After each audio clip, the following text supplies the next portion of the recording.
Now Pettersson the blast. Oh, that hit Provorov. Diving save. Hart as he flashes across. Briere sends up Carl. Side of the net. Deflected. Score! Briere moving in. Stop. Cuts to the middle. Still has it. Shot! Score! Here's Hughes getting it across. Oh, glad save! Save by Maher! Got it to him. He's in angle. Short-handed mid. He scores! Up top, cruising is Provorov. He scores! Ivan Provorov! What is going on, everyone? Welcome back to the Fired Up Podcast. I am your host, Amedeo Grassia, along with my partner, Chris Maher. We are live, as always, Lions, TTP Sports, and Flyers Fan Mania 93 on YouTube. And also, if you don't happen to catch this podcast on the live stream, you will always find it wherever you listen to your podcast, on Apple, Spotify, wherever. Tyson was not able to join us again this week, but he will in a future episode. The man is working hard. He is grinding to earn that money. We love him. He'll be back in another time. So, Chris, a little bit of a nervous situations right here with the Philadelphia Flyers. Even though they are 3-1 to start the season, it's really good to hear that. But I think the biggest topics that concern this team right now is you don't have Sean Couturier for 2 weeks, and you don't know what's wrong with Phil Myers and Morgan Frost. And just everything else. Yeah. Last night's game, me being there was an awesome experience, and I'll get into that in a minute. But I thought they actually, that was probably their most consistent effort of the season. I'll say that.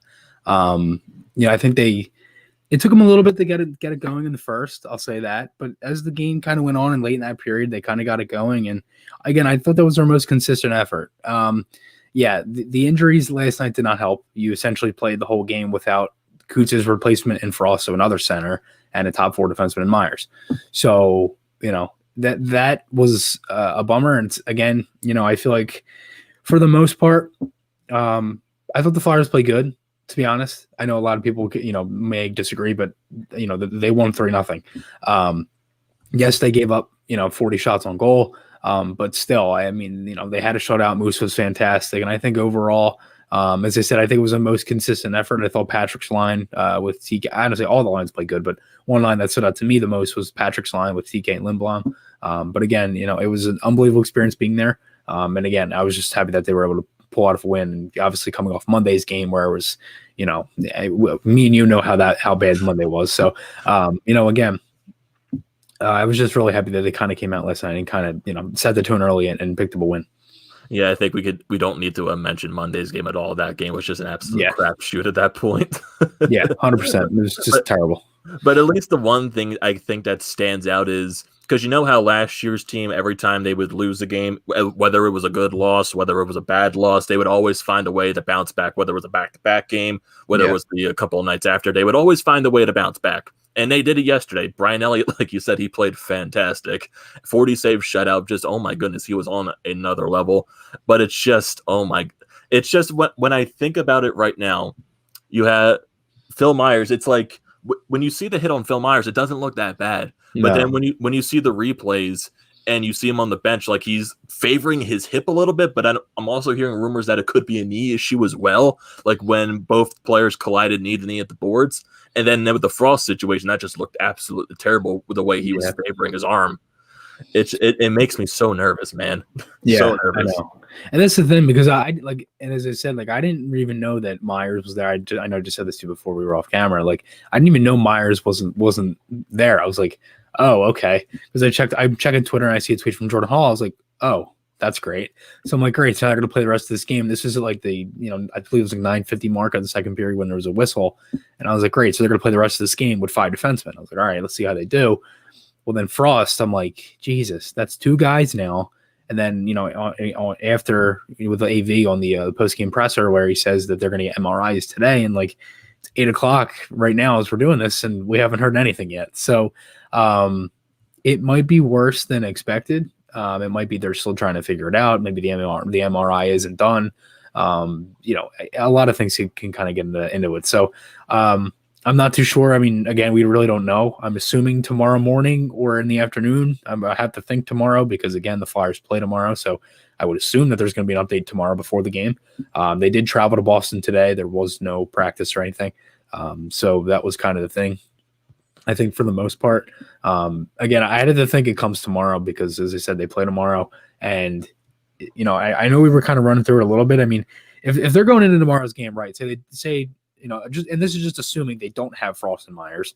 Lines, and we were kind of talking about this like 10 minutes before we were coming on, was like a couple line combinations. We were thinking JVR with Giroux. Obviously, you'd have to move G at center, I'd have to think.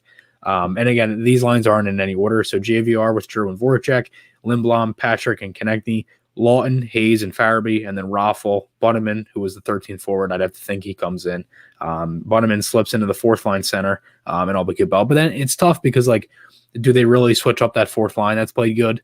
But then again, it's like, do you want Bunneman playing your third line, even though they don't necessarily, that's the thing. AV doesn't really look at them as a first, second, third, or fourth line. So he honestly, that wouldn't really surprise me if Bunneman would play a third line wing role, to be honest. And for the defense, again, if they don't have Myers, Provorov, Sanheim, Braun, Gustafsson, Hag, and Freeman. Obviously, I would assume Hart would be in net tomorrow. Elliott coming off a 40-save shutout, they might put him in. I would not be mad at all if Moose was in net tomorrow. But I have to think the Flyers go hard tomorrow. But those are just kind of some line combinations. Yeah, I was also thinking, too, when you were going over that, maybe you can also throw Michael Raffle on that line with Giroux and JVR. Maybe you keep Lawton on that fourth line that just as a center, and then you put Butterman on the wing. Like, there's many other different combinations that Alain Vigneault can do. Who knows? Maybe he goes into the game, he has his set pairings, and then maybe he switches them up a little bit as the game goes along. Kind of similar to what he did last night against Buffalo, because it felt like, okay, he was starting the same lines that he had on Monday, but then as the game went along, he kind of mixed them up a little bit. Yeah. So maybe something to throw Boston's game off a little bit. Yeah, right. And that's the thing. I feel like for the most part, AV kind of always has different lines. Like when Frost was out with that injury to start the third, they had Giroux with JVR and Jake, and G was at center. So I wouldn't be surprised if G gets moved to center from our guy. You have to think. I was actually walking out of the building last night talking with Bill Meltzer about it, and he was like, if Frost can't play, we were kind of talking about it. I was like, I'd have to think, Bunneman already being the 13th forward, and we were talking about that, Bunneman coming in.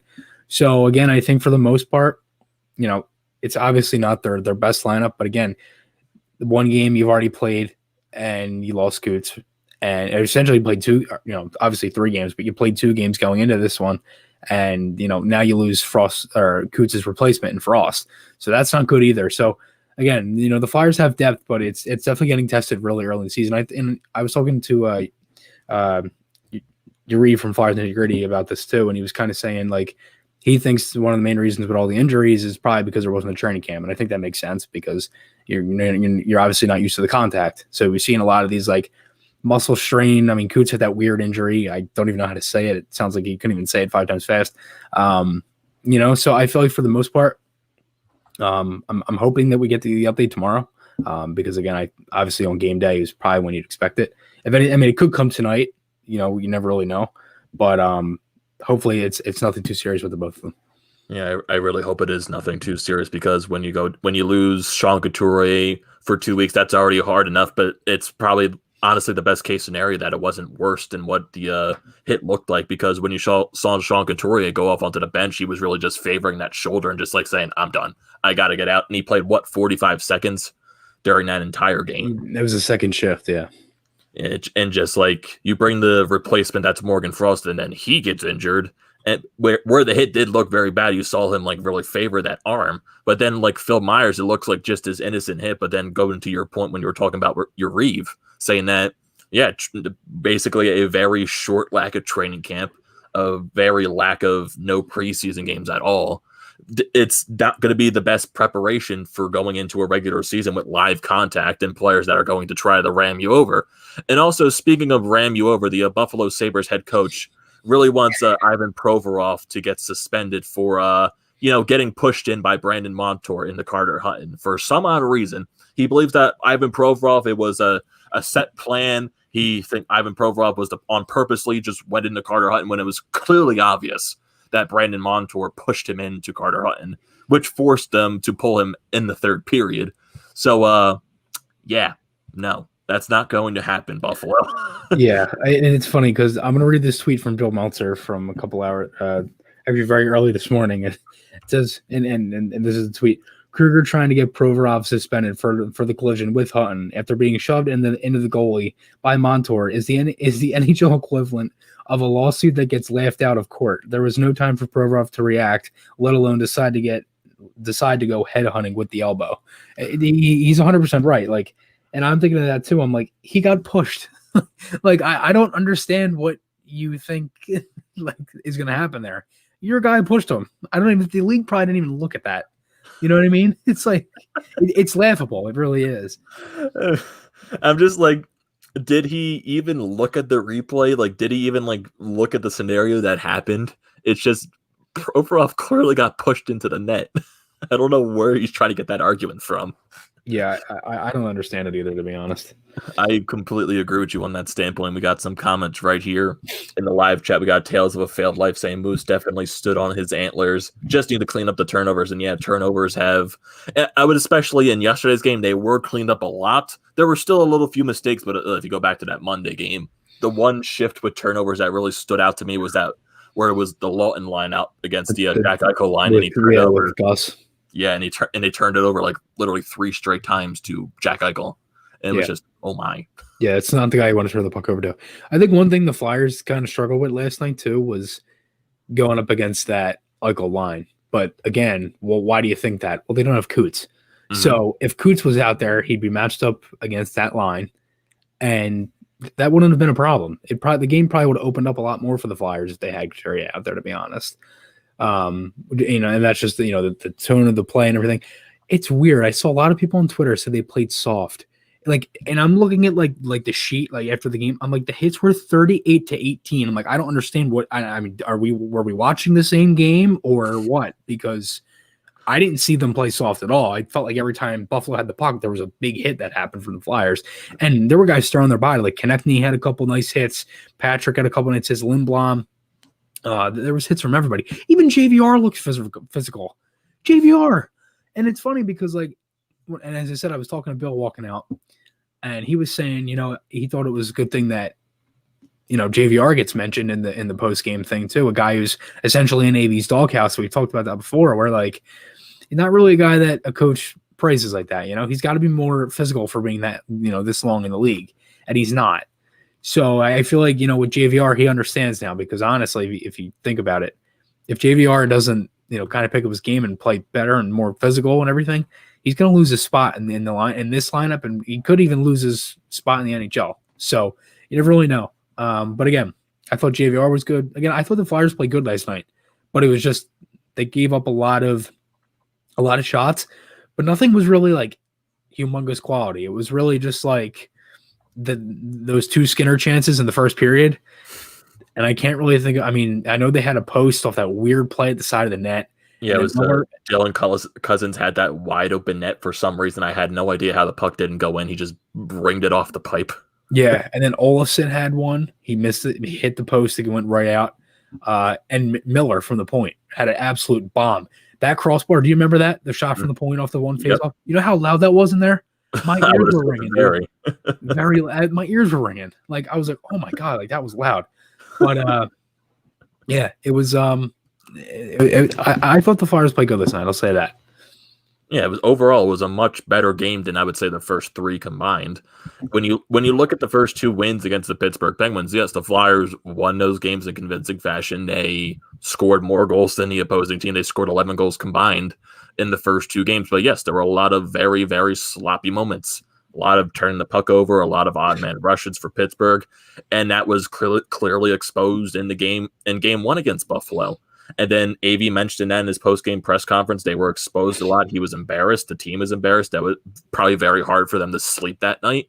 And they shut it down a little bit, and they cleaned their game up. There were still a few mistakes, but nowhere near as close as the first 3 games. It was their best effort so far in the first 4 games of the season, and hopefully it does get better, but it's still like when you have that concerning feeling where you still don't know what's wrong with Myers, you still don't know what's wrong with Frost.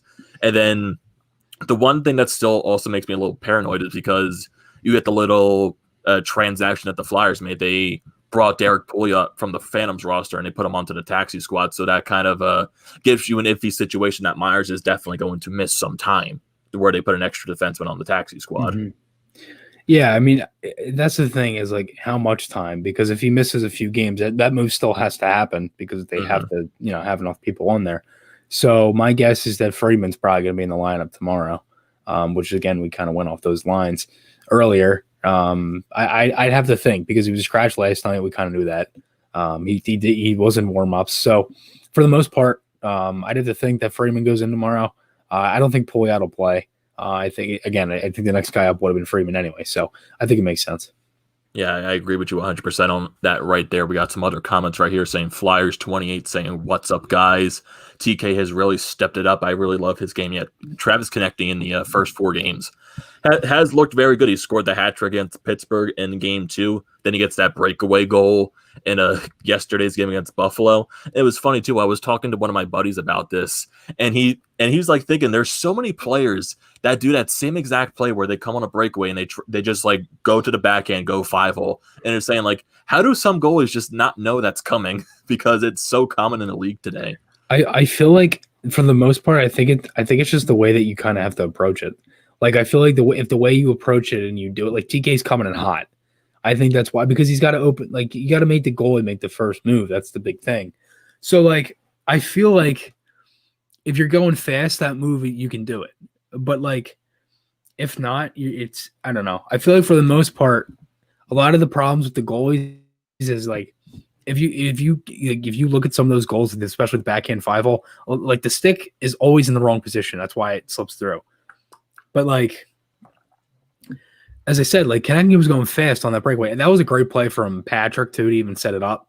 Throw it up the boards, Lindblom, perfect pass. Well, perfect enough so TK could get it as it went off the boards. Still a great play.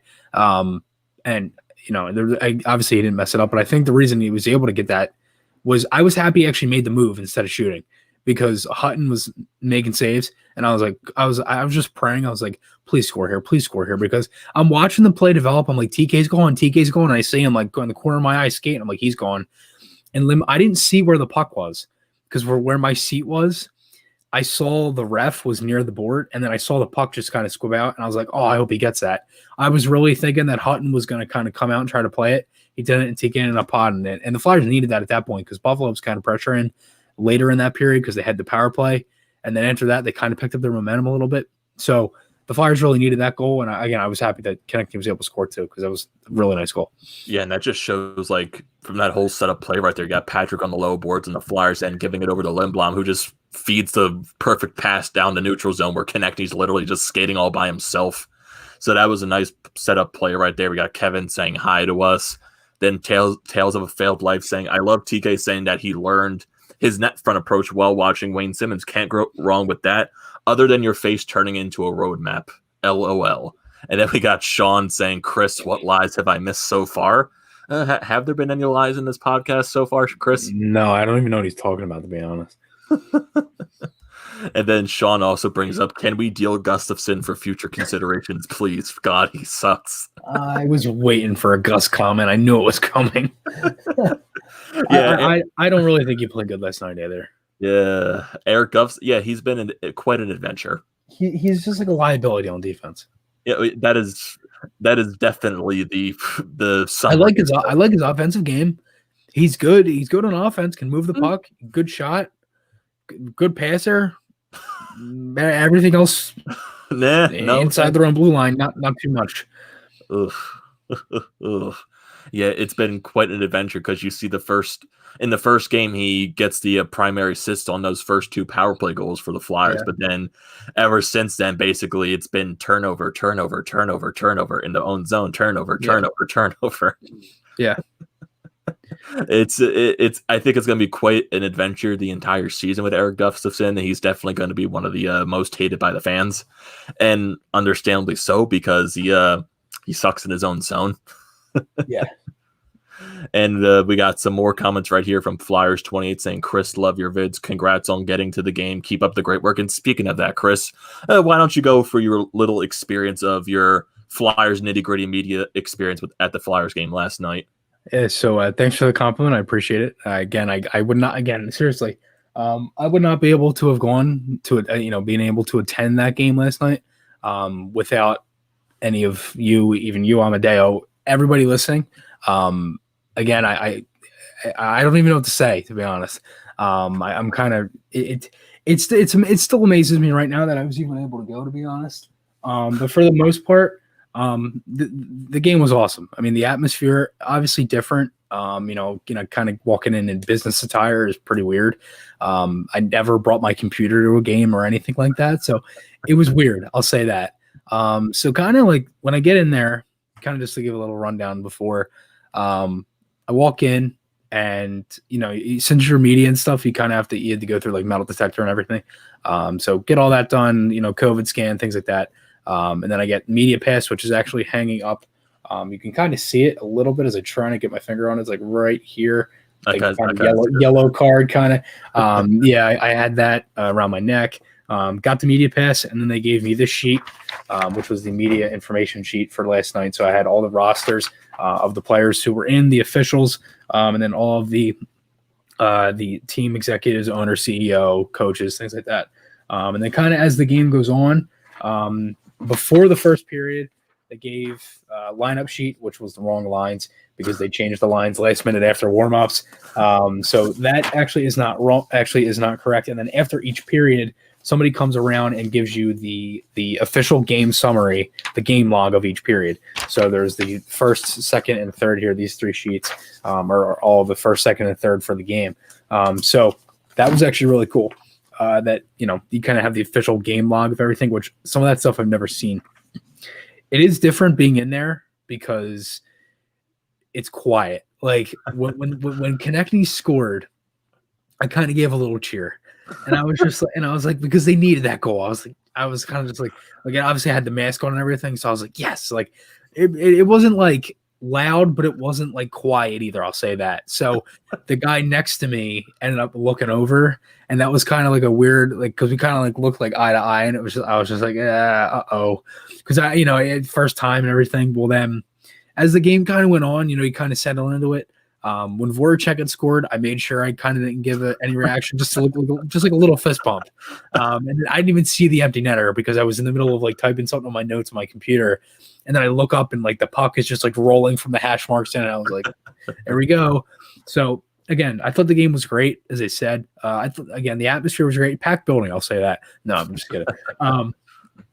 No, I mean honestly, as you see the background of this is the picture I took at the game last night. The atmosphere was still cool. Like being in Wells Fargo, like covering the game. It's insane when you sit there because you have this big table to yourself, like more than enough room. It's probably like the table is at least like it looked like it's probably about the size of my bed, to be honest. Like that's how big this table was. And I'm thinking to myself, like, oh my God, like I just got in. Lady walked me to my seat and everything because I had no idea where I was going. Because everything's all spread out in the concourse and you're in a different section and you got to look for I was at section M28 was my table. So I'm looking and like none of it was in order. Like it was like I'm looking and it's like M20, 26 and then 34 and then 28. I was like, okay. So I had no idea where I was going and she just walked me there and I sit down. She's like, if you need anything, just come down. I was like, all right, thank you. I appreciate it. I sit down. I didn't unpack anything. I'm just sitting there. I'm looking around, and there's like a couple people in there typing notes and stuff. And I'm looking, and this is the picture that I kind of took. They're like prepping the ice and stuff. I'm thinking to myself, like, oh my God, like I made it. Like I'm here. Like, and right now I remember it. Like I remember saying that, like, oh my God, like this is insane. And I just kind of looked at the media pass for a minute, and I was just like, wow. So that was it. Listen, it's an unbelievable experience. There's nothing better than being in there to cover a game. It was awesome. It's something I'll remember for the rest of my life. And for the most part, I didn't have many issues, to be honest.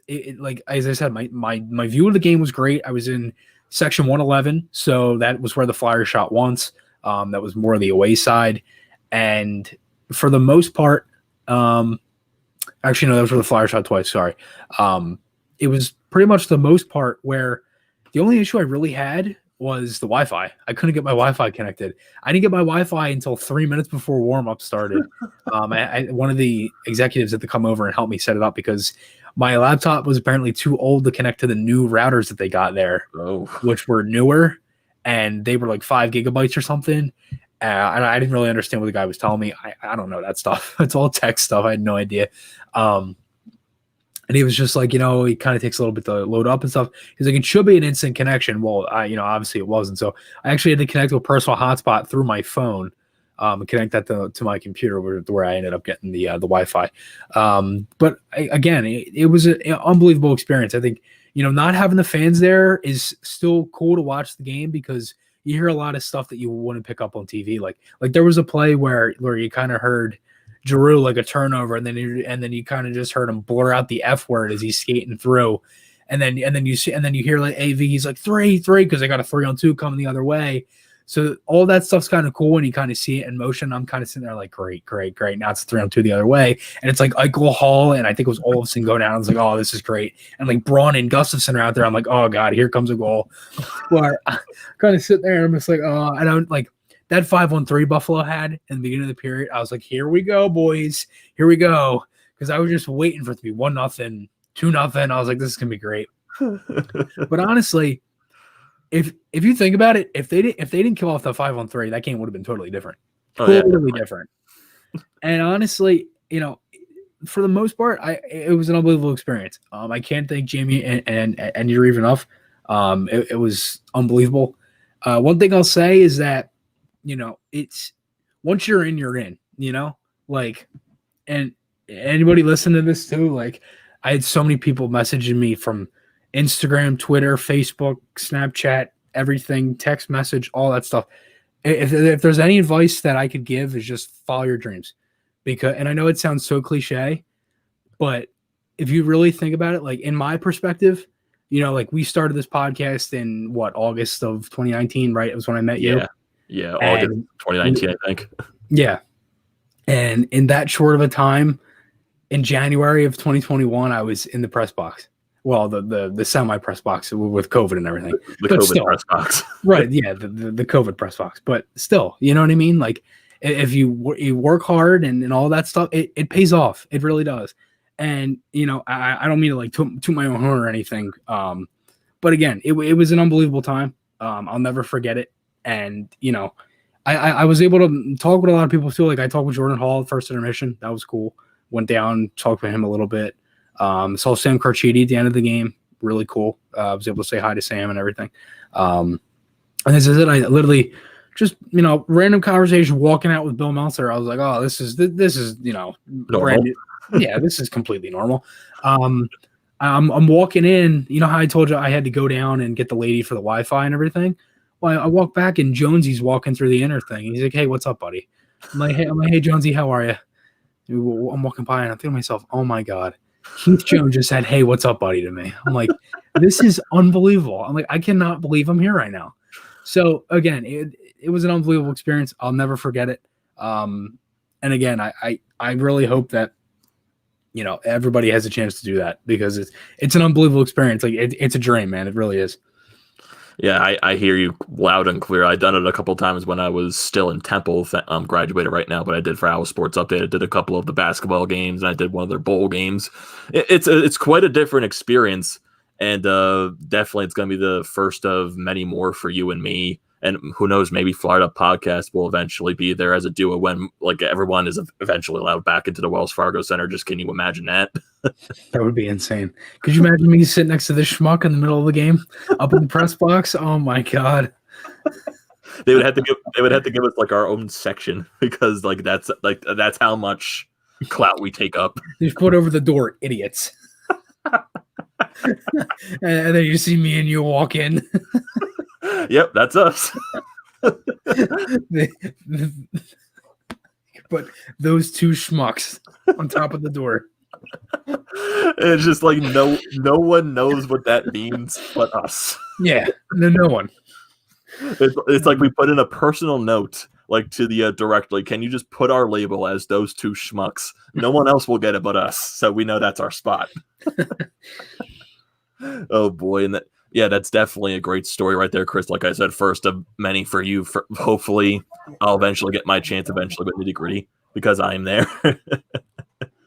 And as I just see your dad walk into the door. Yeah, sorry about that. I guess he forgot or whatever. I don't know. Because every time we do this live now, I send him the link and he never texted back, so I just assumed he didn't know or was doing something. So yeah, no, it is what it is. But yeah, I literally have no idea what you're saying. I'm like focusing on something else. I'm just like, I have no idea what you just said.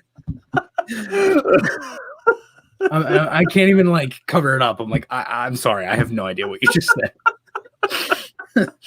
It's funny too for people that are listening this on the Apple Spotify version. This part is definitely going to stay in there because it's absolutely hilarious. Yeah, and I can't even cover it up. I'm just like, yeah, I have no idea what you just said. So just to quickly just get it off, I said like definitely first of many for you. Hopefully, because I'm also a part of Flyers Nitty Gritty. Hopefully, I'll get my chance eventually during the season. It'll definitely happen. Just gotta wait for it. Can't rush it to happen. And it's funny as like you're talking about this entire story, I see like so many people in the comment section talking about like I got Sean here talking about Provorov suspension, saying that. So what do you guys think? 20-game suspension for Provorov for his brutality. Games? Could you imagine, dude? Oh my god, I'd be so mad. 20 games. Tails says that Provorov clearly intentionally attacked on Hutton was uncalled for. Yeah. And then Sean also says, next time you go, Chris, please refrain from booing Lauren Hart during the national anthem. Unprofessional. That wasn't even live. That was taped. Oh my god, the amazing stuff right here in the comments. Flyers 28 saying, I met Keith Jones in a parking lot. Great guy.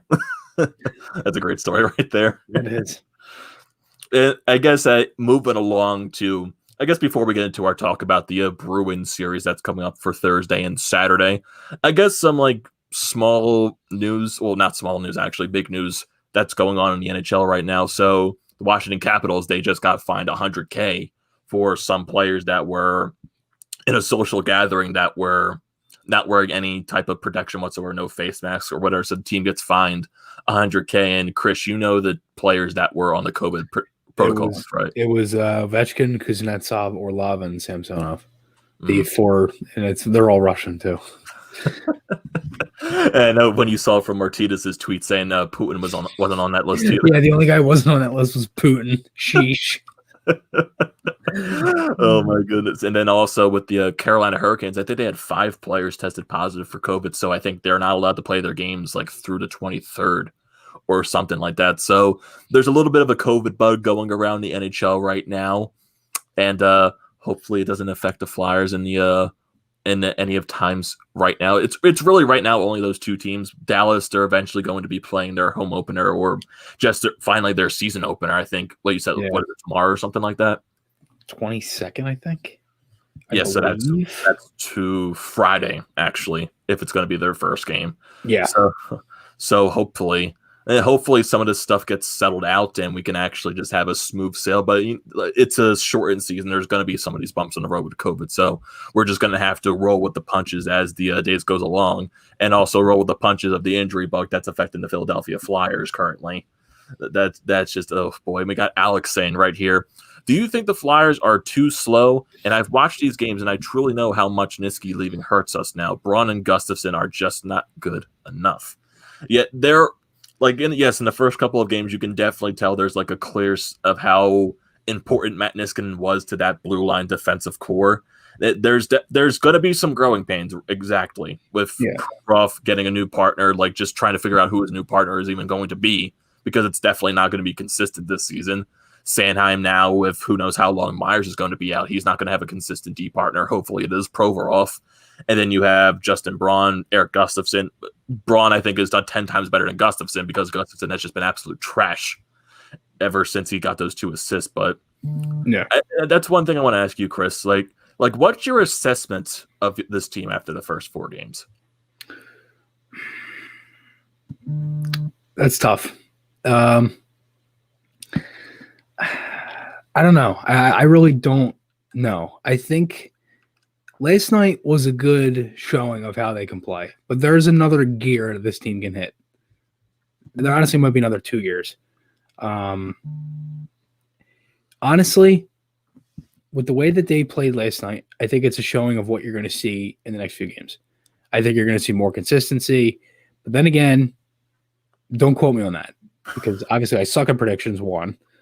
And 2, you just lost 2 more guys. And who knows what's going to happen with them, right? So I think for the most part, I don't necessarily think they've played great, but I don't think they've played bad. Like Monday's out of the question. That game sucked. We know that. But in the first 2 against Pittsburgh and last night was definitely their most consistent effort, the most 60-minute effort. They probably played.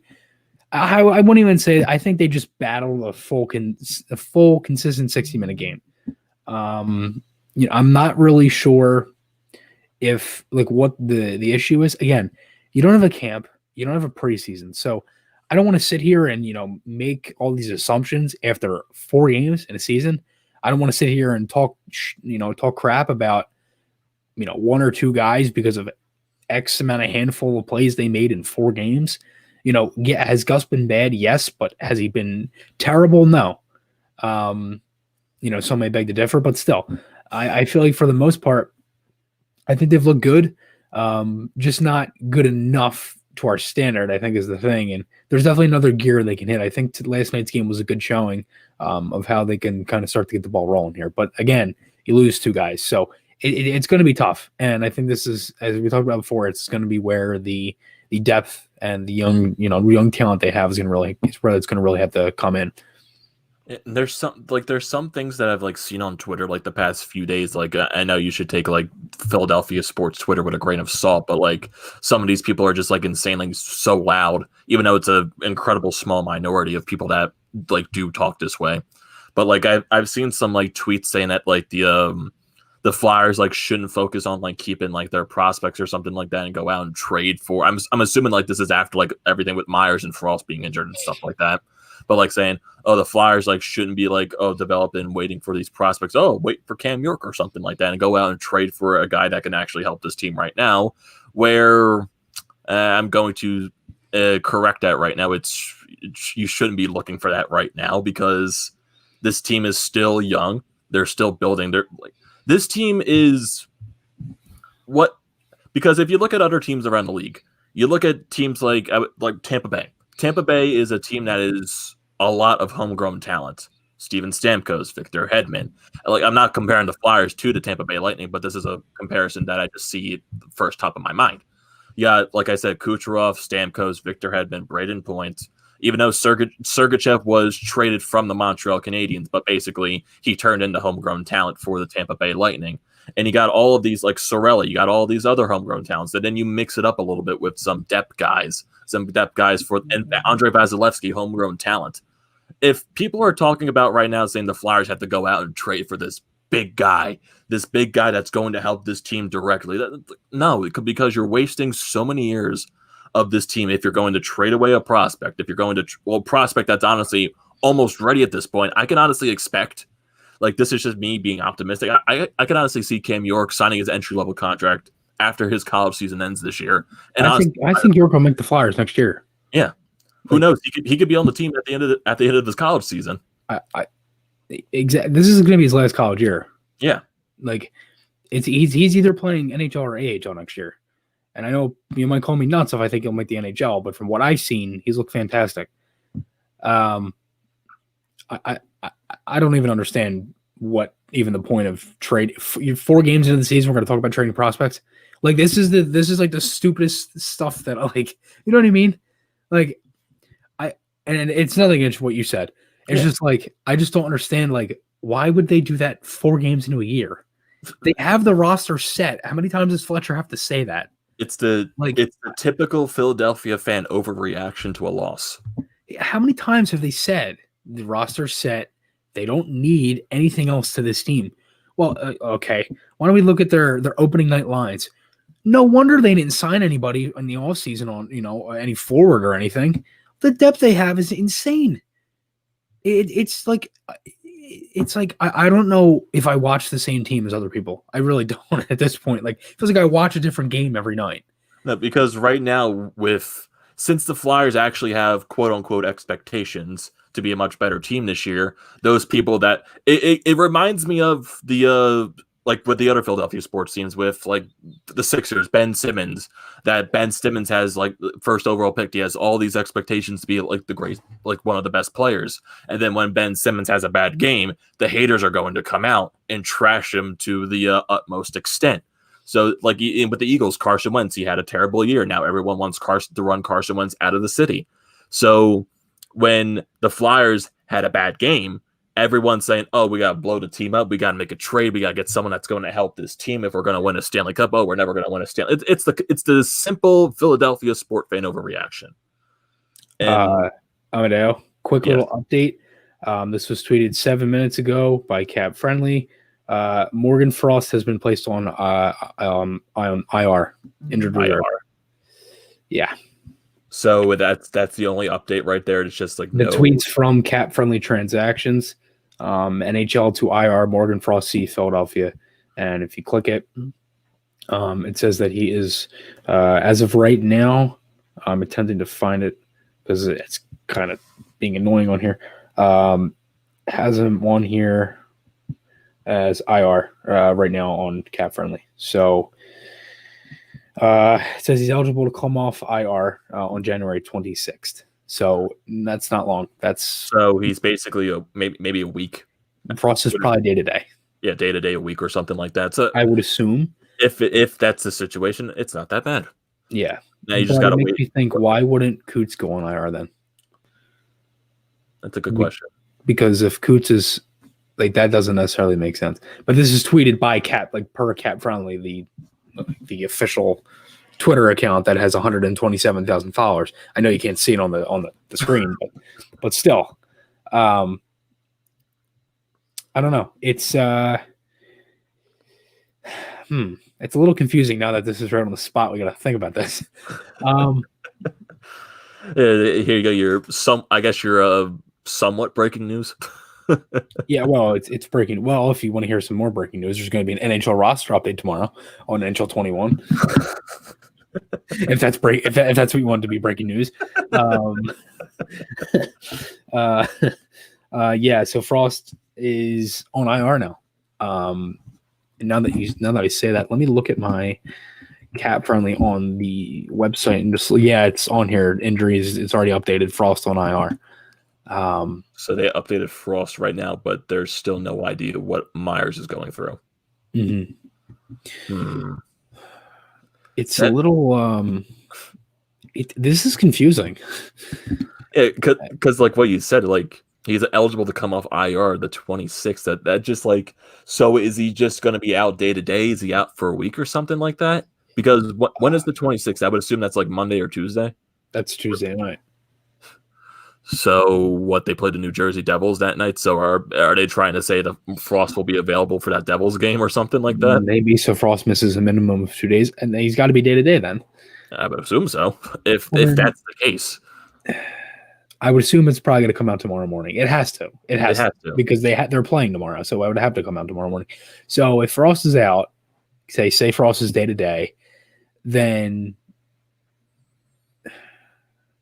why has there nothing been on Myers then? This is a little confusing. Because they probably don't know anything about Myers right now. I think they're just trying to keep this like so under the table, just so like nothing leaks out, so they actually know what's the cause, so they know how long he's actually going to be out. I'll say this: does this actually mean he'll come off the 26th, or is he just eligible to come off the 26th? Because it could be longer. Maybe Frost is long term and he's on IR. That's why. Maybe. Because if Coots isn't long term, and he's not on IR. He's not on IR. He's 2 weeks.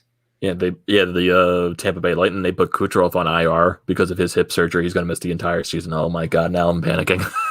I would assume Frost probably broke something or separated a shoulder last night. That's my assumption from what it was. From him limping over and skating, essentially gliding to the bench. I would assume Frost probably broke something or has a separated shoulder, something like that, where it's nothing like the Coots injury that I had no idea it could even happen or be considered an injury. Yes, that's man. That's interesting topic right there. That's like something. I just sent you the tweet if you want to check it out. But yeah, I'm definitely gonna check that out but like what you said, we're most likely not gonna find out any type of news until I would assume tomorrow morning, because you're gonna have to find out tomorrow morning at least. Because I mean, if we don't find out tomorrow morning, we're gonna find out at night because the game. Well, I'm very confused because Coots is not on there, Myers is not on there. So does that mean Myers isn't as bad? Or they don't know yet. Yeah. I don't know. This is confusing because does Cap Friendly go through the NHL? I think so. It's not just like updates. It's like through the NHL. It might be, or unless Cap Friendly has sources or something like that. Well, I would assume they have sources, but it's like the main website for everything Cap related. And if you go on Cap Friendly, the official website, on their injuries, Morgan Frost is the first one on IR. So I would assume if they get that information right out of the gates, they have to be somewhat partnered with the NHL. Yeah, exactly. Again, because this stuff gets like the Flyers most likely know, it just hasn't been released to the media yet and the public. So I guess we'll have to wait and see. I really don't know. It's kind of, and again, we apologize. We kind of didn't expect this to come on live here. We didn't. No, it threw up our whole mojo because Morgan Frost is on IR. Great. And it's like, well, what does that mean? What does this mean? And I can't figure it out. I don't know. I'm a little confused because again, if Couturier is not on there and Coots' injury was announced on Saturday, so it's 4. Yeah, his injury was literally announced like the day after the game. Saturday, yeah, because they played Friday night. It was like Saturday afternoon. Makes me think too. Maybe that MRI was quicker for Coots because it was either a different. It's obviously a different type of injury, could be, or they did it right after the game because he was essentially injured at what? Because he was out basically at the beginning of the game. Frost was in the second period. Myers was in the first period. First, yeah. So hopefully that doesn't link the bad news. Hopefully that does not at all. Yeah. So I guess we can. I know that literally just threw off our entire mojo right there. But hey, that's what breaking news does. You have to react to it in the time that it happens. So I guess looking forward to Boston now. With the Bruins. So haven't they not scored an even strength goal at all this season at 5-on-5? Every goal that they have scored this season has been on a special team, whether it's power play or shorthanded. Yeah, they had a shorthanded goal against New Jersey, and the others were power play. They won that first game 3-2, so the shootout, and they had 2 power play goals that night. And then they had the shorthanded goal in the other game. They got shut out the last game. So I think we all know that that's going to end tomorrow. Yeah, I would assume it's going to end tomorrow. It's like you just can't imagine not scoring an even strength goal throughout. How many games have they played so far? What? 3. 3. So I would assume it's going to end at the 4th game. Like it's just mind-boggling to say you're not going to go without an even strength goal through 4 games. I just don't see that as possible. But then you look at right now with Boston's roster, David Pastrnak, he's not playing with the team right now. He's still injured. I'm sure he's not expected back until the beginning of February. I think around that point. Brad Marchand, he was expected to miss the season, but he did start with them. He got back earlier than expected. And then with Boston, one of the bigger concerns coming into their season is that they lost Torrey Krug and Zdeno Chara. So there was quite a few talks how is that blue line just going to shape up now? Because right now Charlie McAvoy is your top defenseman. So and Lauzon, right? And Lauzon. But you also have Tuukka Rask and Yaroslav Halak, one of the better goaltending tandems in the NHL. And so what's Boston's record right now on the season? Are they 1-1-1 or they are I think they're 1-1-1. 1-1-1, yeah. Yes. So if you look at Boston right now, they haven't. They're always going to be a tough team that you're going to play against. They are a tough team every year. I do think they're a little bit on the decline, not as much as to the extent I would say Pittsburgh is, even though at Pittsburgh they won their last 2 games against the Washington Capitals. But I believe this is their home opener, too. This is their home opener? I believe so, yeah. The first 2 games were road against New Jersey, and then the 1 game against the Islanders. Oof. Yeah, so yeah, maybe that, even though like there's no Boston fans there, maybe that'll give them a little bit of energy right there and stuff. But it's still just thinking like, yeah, that 5-on-5 streak is definitely going to end tomorrow. It's just like when you look at this game and the lines that you brought up, Chris, that I would assume maybe that's what Elaine Vigneault goes with, but we're just not going to know until we get to warm-ups or anything like that. And then just Boston as a whole. Like, where do you see Boston right now? Just because they don't have a 5-on-5 goal yet. They look, I guess I wouldn't say they're struggling at it. They're just, for some reason, they can't find a way to cash in, whether it's not on the power play or shorthanded. So, like, how do you assess Boston right now with the way they're playing? I guess I'm lucky. I mean, I haven't really seen much of their game to really say full estimate. I mean, I like Boston. I still think they're a good team in the division. They're nothing to shy away from. I mean, they're still the Bruins. Not having Pastrnak, that hurts. Which is great for me because the guy I'm going up against fantasy right now has Pastrnak, and I guess he didn't realize that he was injured, so that was fantastic. I don't really know how to look into these games because the Flyers are hurting with the injuries, and Boston hasn't scored. So, well, they scored, but they haven't scored 5-on-5. So I don't necessarily know how to look at this going into this game because the goaltending for them has looked good. I mean, Rask hasn't really given up many goals. In I believe 2 games he's played. Yeah, I know Halak played one of the other games against the Devils. I think it was the overtime game. Yeah, the overtime Saturday. game. Yeah, the matinee game on Saturday. Yeah, I mean, for the most part, I really don't know how to feel about going into this one tomorrow. I'll probably have a better estimate going into the game, like more closer to game time. But right now, I really don't know because, again, the Flyers are hurting. At least that's what it seems like. And Boston hasn't scored 5-on-5. And you got to think that's going to end tomorrow. And that's not just because it's the Flyers playing them. It's, that's hockey, Yeah. I have to think that ends tomorrow. There's no way they go 4 games straight without scoring a 5-on-5 goal. That's nuts. Yeah. I find that to be highly impossible.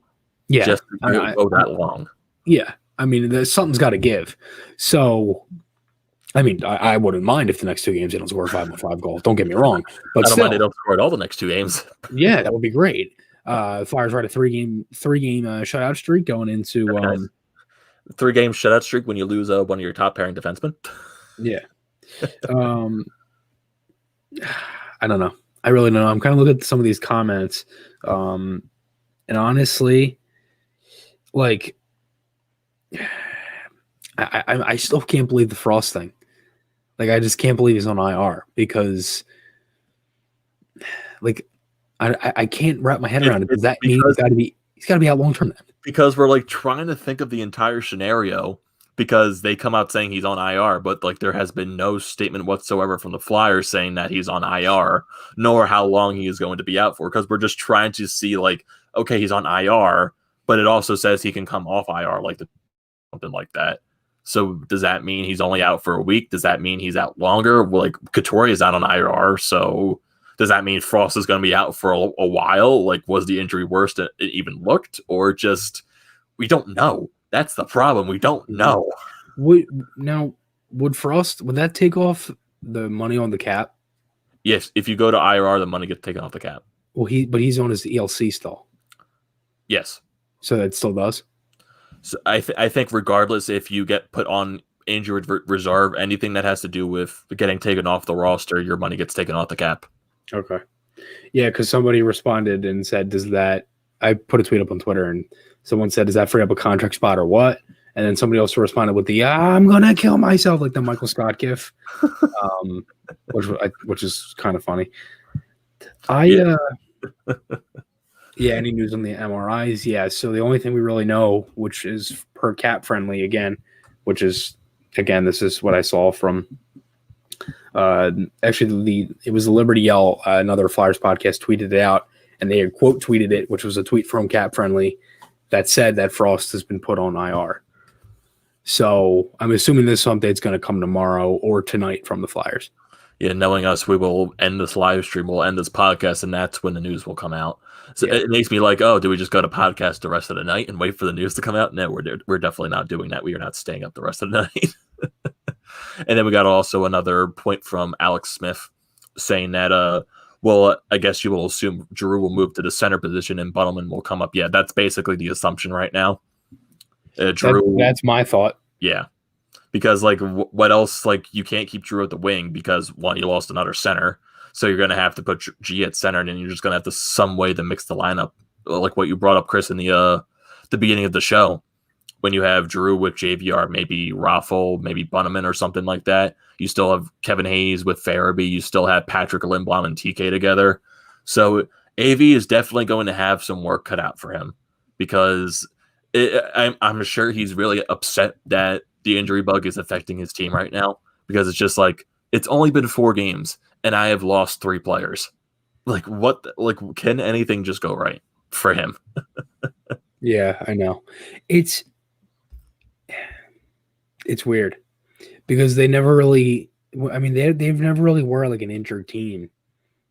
Like I don't really remember them having so many injuries like that in recent years, I'll say.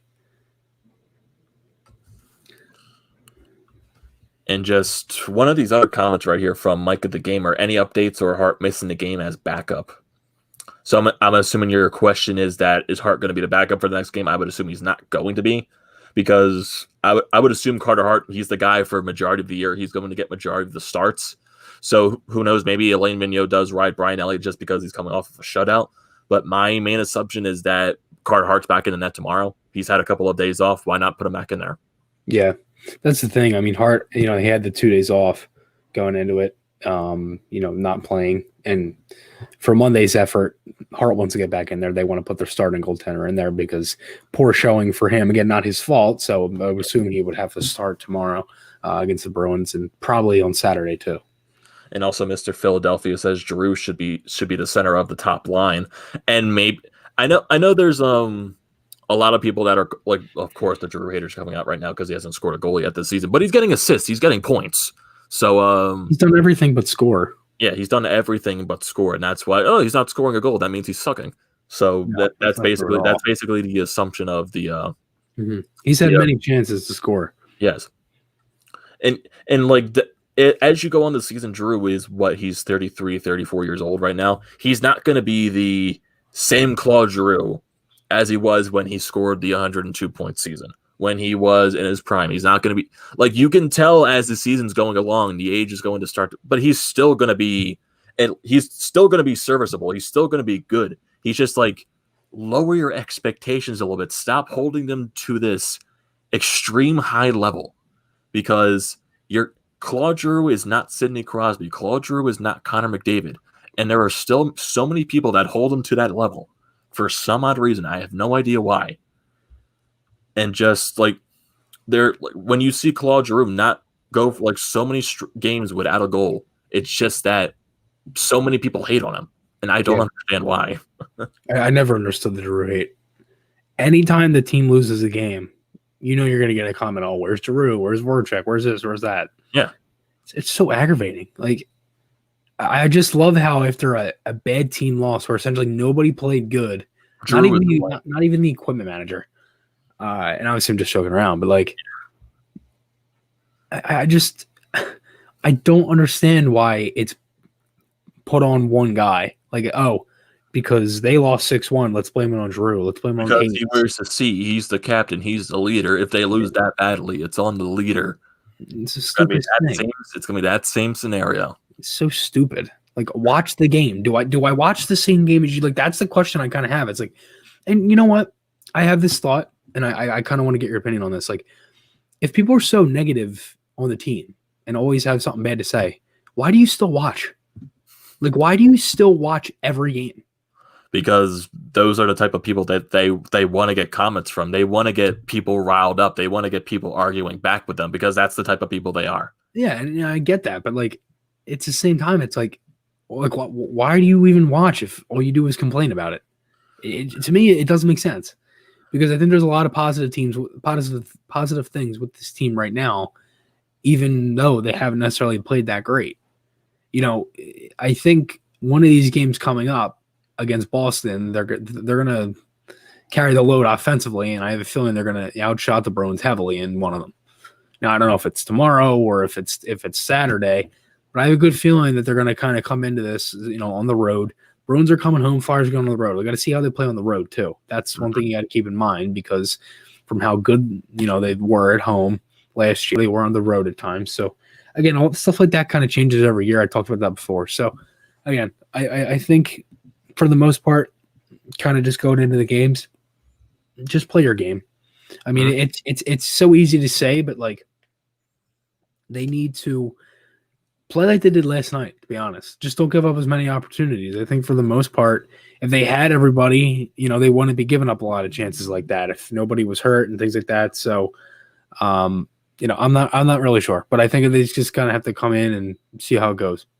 Yeah, that's exactly what you're going to have to do because right now you're just unknown on what the situation with Frost and Myers is, even though Cap Friendly says Frost is on IR, so we're just going to have to wait and see what the Flyers say. And then we got a couple more comments here before we wrap up this show Alex Smith saying he loves Giroux, but Patrick has looked really good in my opinion. So he follows that up with he would play Patrick on the first line. And that's something Chris brought up too, saying that all of the lines that Alain Vigneault mixes up, he necessarily doesn't label them as first, second, third, fourth line. They're basically, you can say they're 1A, 1B, 1C, 1D. They're because you have so much depth throughout this lineup that when you started off the season, you had like at least 2 or 3 first lines that would probably be on any other team. You had Claude Giroux, Kevin Hayes, and Joel Farabee. That could easily be a first or a second line on another team. You had Nolan Patrick, JVR, and Jake Voracek, first or second line on any other team. This team is very deep, and they can roll out any line. So, maybe Alain Vigneault does give that line with Patrick Konechny and Lindblom more chance. Yeah, I don't mind it at all. Gives Patrick more ice time. Yeah, they looked very good. A lot of chemistry. I thought it was the best line last night. Yeah, exactly. And Mike of the Gamer says, any updates on Ghost? Currently not right now. There really just hasn't been anything on Ghost. Who knows? Yeah. Maybe there's something that maybe he'll come back to the ice eventually, but we just have no idea. We just have no idea. Renee says that C and the 3 alternates, they always, on the losses, they will always get the blame. It's exactly right. That is exactly right there, Renee. Mm-hmm. And we're going to go to our final question, final comment of the day from Flyers28 saying, I love how we're looking right now. It's nice to see that our backup got 40 saves. I also love our line combinations. Exactly. The forward depth on this team is absolutely amazing. Yeah, and still, we got to look at it right now. We're only 4 games into the season. They won 3 of the 4 games, and they won. We make it like they're 0-4. Yeah, because people see bad play. Yes, they had sloppy performances in the 2 Pittsburgh games. They still won those, but yes, there were sloppy performances. Monday game was terrible. We want to throw that in the trash. Yesterday, it was their best performance of the first 4 games of the season. And maybe that's a sign of what's to come. Maybe that's a sign this team is getting back into the groove. They're getting back into their consistency on maybe where they were last year. You're only 4 games into the season. And right now, I feel like there's just too many people that are saying the Flyers, if the Flyers want to prove themselves as contenders, they got to go out and do something. Well, be patient. I know a lot of people are very impatient with this team, but do you really think Colorado and Vegas and Tampa Bay are all playing their best right now? No. The Avs got smoked on opening night, and then came out and won 8-0. And everybody's like, "Oh my God, they're going to win the cup." Yeah. If you look at Colorado is one of the teams that probably has the highest expectations in this league, and they're still a very young team with a lot of inconsistencies. It's 4 games into a season. Calm down. Take a breather. Time. Just give it time. I've never seen a fan base where they have one bad game and they should trade everybody and get rid of this guy and Gustafsson sucks and Hag's bad, whatever. It's just so annoying. That's the Philadelphia fan base. I'm tired of it. That is the Philadelphia fan base entirety. That's what we live in. That's what we were engulfed in. And that's how it's going to be for the rest of our lives. So I think that is going to do it here. I know that was a sour note to end it off right there, talking about the Philadelphia fan base. But hey, that is always a topic because there's a lot of Flyers fans that complain. You know what? Amedeo, Flyers are winning tomorrow. saying it right now. I don't care about the predictions anymore. You know what? Doesn't matter. If they lose, call me a bum all you want. I really don't care. If they win, I think they're going to win tomorrow. If they lose, I'm going to your house with a pitchfork and a torch. I don't blame you. I'll be sitting there waiting for it.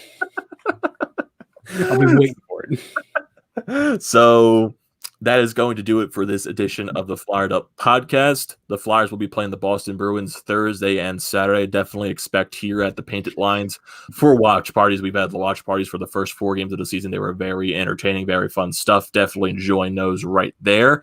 And just continue to stick with the Flyered Up podcast. Definitely we'll have another episode out after the Boston series, and we'll keep you updated as the days go on. Definitely subscribe here at the Painted Line. Subscribe to Flyers Fan Mania 93 for Chris. For me, myself, TTP Sports on YouTube. Just everything's hockey related, everything Philadelphia sports related. Stay tuned to us too. Stay tuned to the Painted Lines. We have it all covered for you. All the podcasts on here. It's some great work. And they're currently doing their watch party for the Sixers right now. So there you go. They keep grinding. They keep mucking grinding. So it's a very fun time here. So for this episode of the Flyered Up podcast, I'm your host, Amedeo Grassia. He is Chris Maher. Don't forget to check out our Flyered Up merchandise website. That link will be in the description below on this YouTube link. So don't forget to check that out. So thank you for tuning into this live stream. Thank you for the people that are listening on Spotify and Apple. And we will see you next time.